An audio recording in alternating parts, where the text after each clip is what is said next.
আসসালামু আলাইকুম। আমি মুরগির গোশত রান্না করব। আপনারা আমার সঙ্গে থাকেন। গ্যাসটা ধরাই দিব। এখানে তেল দিব।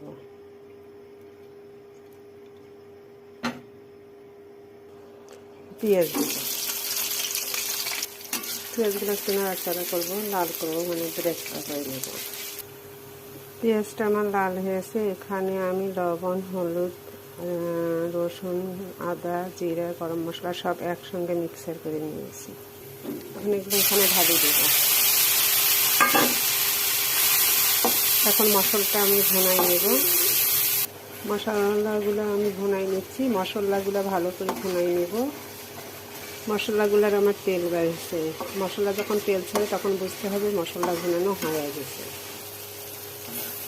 অনেক ভুনাইলাম, মশলা ভুনা হয়ে গেছে, তেল ছাড়ছে। এখন আমি এখানে মাংস দিই। এখন আমি গোস্তগুলো এখানে ঢালাই দিচ্ছি। সুন্দরভাবে একটু নাড়াচাড়া করে দেব। নাড়াচাড়া করে দিচ্ছি। এখন আমি ঢাকনা দিব।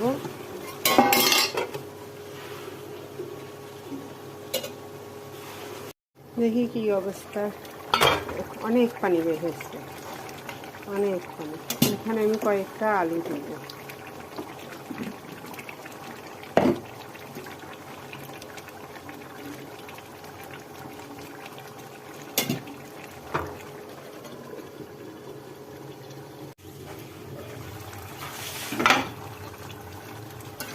অনেক পানি, একটু নাড়াচাড়া করে দেব।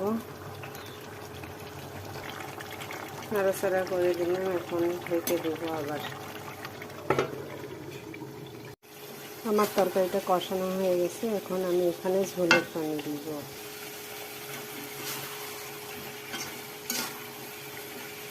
কষানো কমপ্লিট।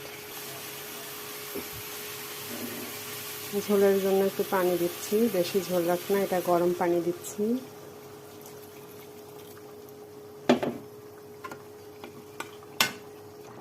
ঢাকনা দিয়ে ঢেকে দেব। তরকারিটা আমার হয়ে গেছে। গ্যাস অফ করে দিব।